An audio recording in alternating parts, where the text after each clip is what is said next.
Today's topic is about taking risks. So when it comes to getting ahead in life, sometimes you need to take risks. And there's nothing wrong with playing it safe in life. However, playing it safe can only get you so far. So most successful people have or continue to take risks. When you take risks, you are exposed to more opportunities. Without taking risks, there are chances that you could miss out on some amazing opportunities in life, and opportunities means opening new doors. So, explain to me, how does taking risks give you more opportunities? Well, as you said, taking risks in many cases it would lead to open more doors. I mean, that's exactly the main point of taking risk. But how this happened? Uh, yeah, I mean, I guess that it is all related with getting outside your comfort zone. So the farther you get, I mean, the farther you get from your comfort zone, the easy the easier is for you to find new doors to open. So if you stay in your comfort zone, you can see, let's see, three different doors, and these doors are well known for you. But if you try to move outside your comfort zone, and it's more likely for you to find different doors, different opportunities. I mean, that's the point. The thing is that yeah, while you're looking for these doors, then you can trip, you can fall, you can fail, Mm-hmm. and that's the whole point of taking risk and going outside of your comfort zone. I guess that yeah, that's the difficult part. Of course, if you only ever play it safe, these opportunities could pass you by, and that's obviously a negative aspect. However, do you think taking risks today is worth it? Like, for example, if you open up a restaurant, there are so many restaurants. I mean, it's difficult to create that niche. It's difficult to create something different. So, is it actually worth, in some cases, taking that risk? Phew, that's a difficult question. I mean, that's tough. The main thing is that you shouldn't take risks Mhm. if you don't have studied the whole thing, the whole point. I mean, you're thinking about and you're talking about opening new restaurants and all these things. I mean, the clever thing to do is just to study neighborhood in which you want to place the restaurant and see if you have any kind of opportunity to succeed in this neighborhood, and then you can take the risk. I mean, it's like a mixture between taking risk and playing it safe. But yeah, I mean, it's not like putting blind and start doing things. I mean, you Mhm. have to be conscious and to take risks. Yeah, but to a certain extent. I mean, uh, it has to be always based on previous studies. So yeah, I'm thinking about opening restaurants and financials, financial decisions. But yeah, in every other aspect in life, it should be considered as the same, exactly the same. I mean, Mhm. dating or asking a girl girl to date with you. I mean, yeah, you can take the risk and you can try to open this door, but Mhm. you have to be aware of your possibilities too. So yeah, it's like striking a balance between being completely blind and take 100% risk and playing it safe and not there to do anything. Exactly. Taking risks can also help you to build your confidence. So, taking risks is obviously a positive thing when it comes to confidence building, because it requires you to believe in yourself. And while not all risks succeed, that risk that you took and that determination that you had will help you to keep going in the future. So is it why is it important to have confidence and to believe in yourself um, at the crucial time of taking a risk? Well, I would say that uh, mm, the main thing is not being confident while taking the risk, but being confident while you fail, having taken the risk. Hmm. I mean, it's a difficult asset to to incorporate to yourself. I mean, being confident enough to survive the aftermath of a failure. Uh, it is not difficult. It is not easy to build this ability. So yeah, while taking a risk, well, you can be not so confident in yourself or in your ability to succeed, but the main thing is that the people that uh, know how to take risks, they do know how to survive failure. So it's the main thing. I mean, yeah, the whole process of taking risk and succeeding is strictly related with your ability to survive when you fail. So yeah, from my point of view, you should know how to succeed and how to fail too before you start taking risks, and that's Exactly. something that you have to learn when you are young. When you are 10, you should know how to deal with your own desperation and your own failures.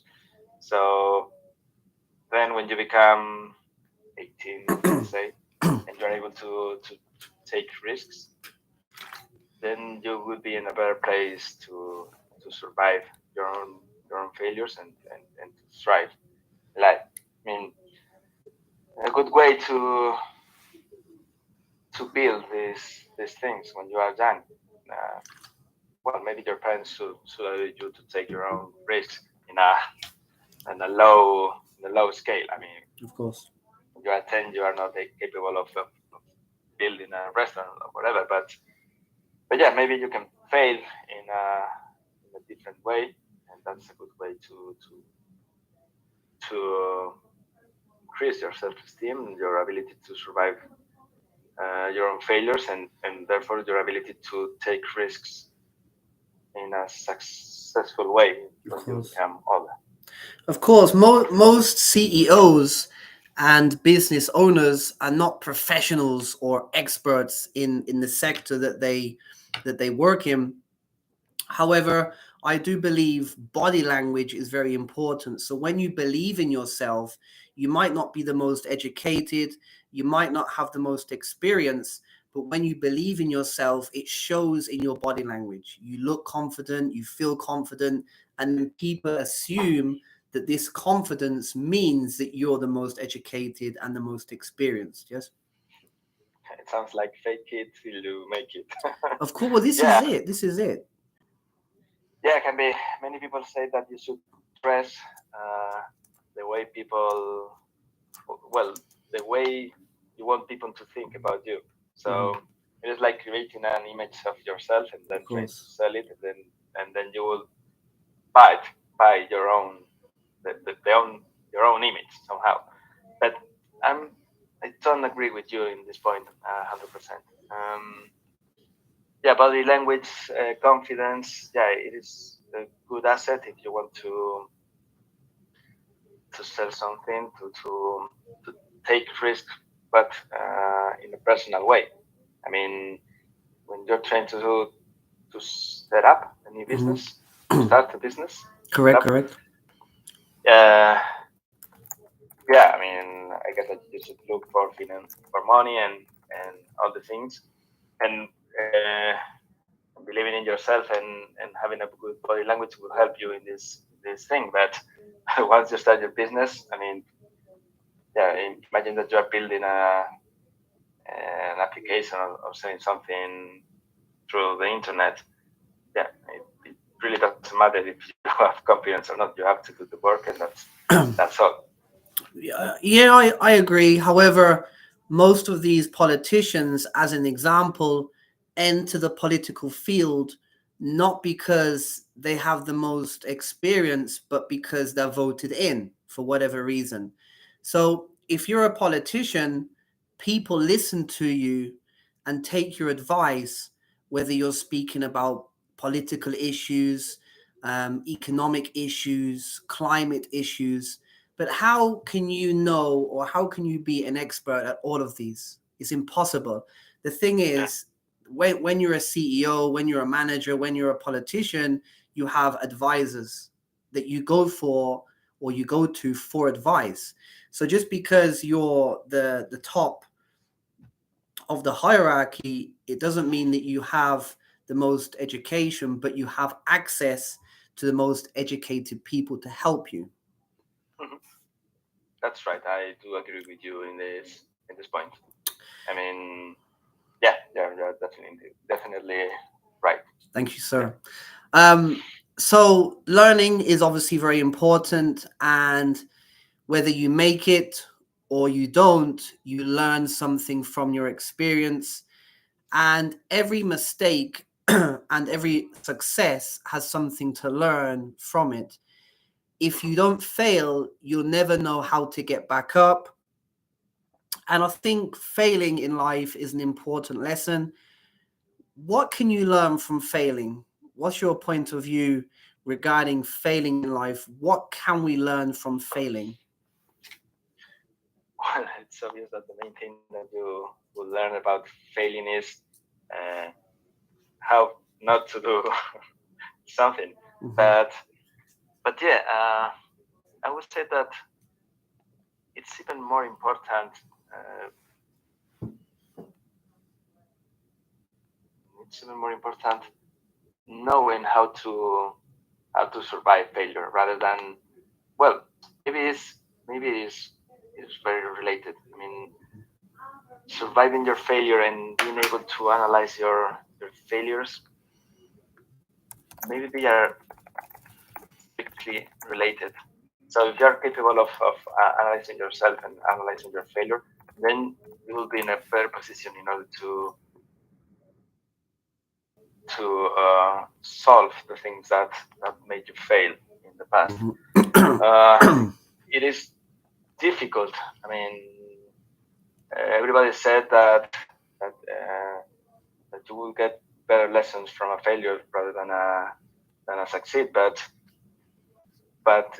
it is like a cliche.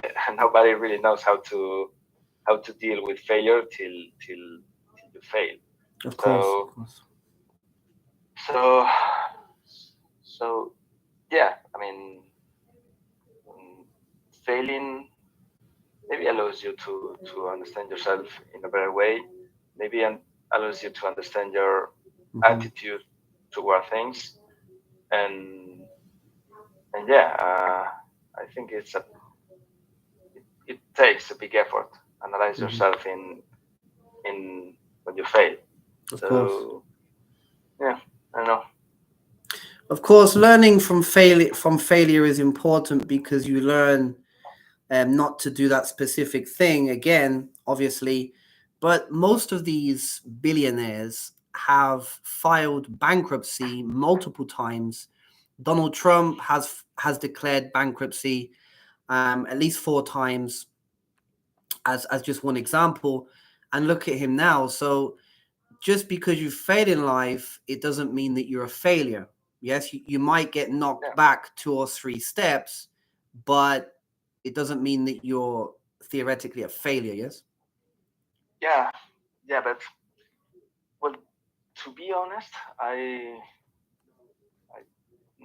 really don't like to talk about uh, successful people and mix successful people with people like I don't know, Donald Trump, Elon Musk, Jeff Bezos, because yeah, they took risks, but I don't know how to explain it. But it is obvious that they were born with how do you say, the silver spoon Hmm. in their mouth. So yeah, they were taking risks, but they always have like a caution between them, after them.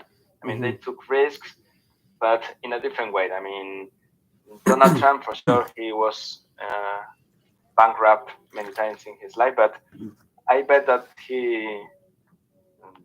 didn't struggle to have a meal. I mean, if I get bankrupt, Hmm. I have to live in the street, and that's a different perspective. I mean, they fail and they uh, were bankrupt, but in a different level. Of I course, of mean, course. it's a different kind of, of bankruptcy. They took risk, but if they fail, the consequences are not exactly the same as I fail. Of So course, of course. yeah, they build themselves, yeah, to a certain extent, but they started in a better position somehow. Okay. I agree. It's easy to take risks when you have a rich family to help you and to support you. So yeah, I agree 100%.